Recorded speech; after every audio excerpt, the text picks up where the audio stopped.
I torsdags fik Danmark den første verdensmester i bænkpres. Det er noget med at løfte rigtig, rigtig meget jern. Og det skete på faktisk en rimelig opsigtsvækkende måde. Fordi den person, vi taler om, den nyslåede verdensmester, er nemlig kun 1,30 høj.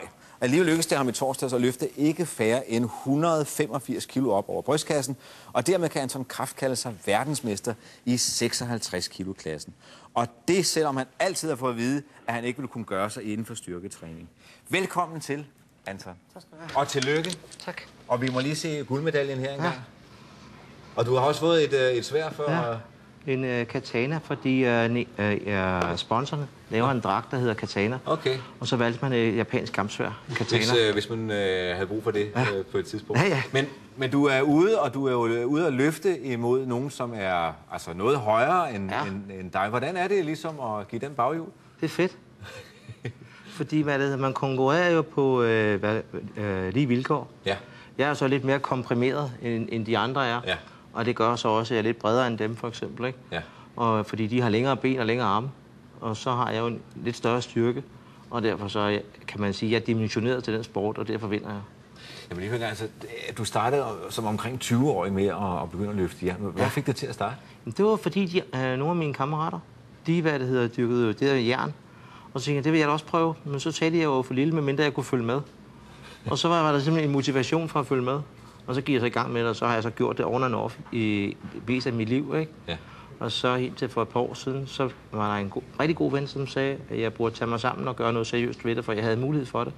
Og det var du så gjort? Og det gjorde jeg så. Ja. Og så har der så prøvet frugt. Nu er det ligesom om, man har studeret et par år, så har man fået et eksamensbevis. Er det simpelthen en motivation, der er forklaring på, at du vandt her i torsdags? Det er jo en udfordring. Og der er jo ikke mange, der kan løfte, så må man jo gøre det. Nu har du altså løftet 185 kilo, og det er jo rimelig meget, og der er jo ikke nogen af de andre, der ligesom kan følge med i den der klasse. Det svarer til 2 europarekorder, og så er det vundet en verdensmesterskab. Ja. Hvad er dit næste mål? Jamen, jeg vil gerne vinde EM, som er i Danmark her i august, nede i Rødby. Det vil jeg rigtig gerne vinde, fordi så har jeg fået begge mine eksamensbeviser i år, ikke? Ja. EM og VM.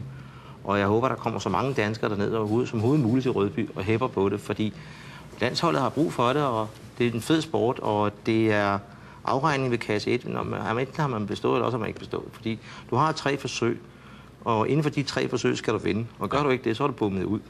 Og så er det bare forbi og slut færdig. Så det er EM, der skal vindes næste kamp. Men fortæl mig lige, fordi du er jo ikke den typiske størrelse i den sport, du dyrker. Har der altid været opbakning? Har folk ligesom sagt... Nej, men der er jo mange, der ligesom, synes, det var en åndssvag idé, og det var en dum idé. Og det har der knæbet med opbakningen gevaldigt, vil jeg så sige. Ikke?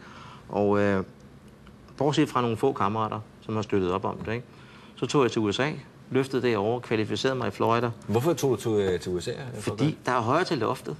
Der er ikke nogen jantelov, og der er en eller anden idé med, hvis du kan eller andet, så må du godt. Så de troede mere på dig derovre end herhjemme? Så vandt jeg i Florida, kvalificerede mig, kom til Nationals i St. Louis, oppe i Missouri, vandt min vægtklasse. Ikke særlig overbevisende, men jeg vandt. Og så blev jeg så inviteret igen, og så har jeg vandt her sidste gang i Florida igen, hvor jeg vandt med 180 kilo, vandt i US Open Bench Press, og derfor er jeg inviteret over her i juli, hvor jeg så rejser over og er derovre på nogle dage. Men vil det så sige, at efter du ligesom har gjort det rigtig, rigtig godt i USA, så kommer det... mere populær herhjemme. Så er du blevet populær herhjemme, og så vil de godt kendes ved dig. Ja, så vil man gerne kende mig. Ja. Men det er nogle af dem, der hele tiden har villet, ikke? Ja. Nu er der bare flere, der gerne vil kende mig. Jeg skal lige høre en gang. Tror du også, du ville have vundet, hvis du nu var min højde, 1,82? Ja, hvis motivationen havde været til stede, ja. Så. Men jeg tror ikke, at motivationen havde været den samme, hvis jeg havde haft din dimension. Endnu en gang tillykke, og tusind tak. Tak skal du have.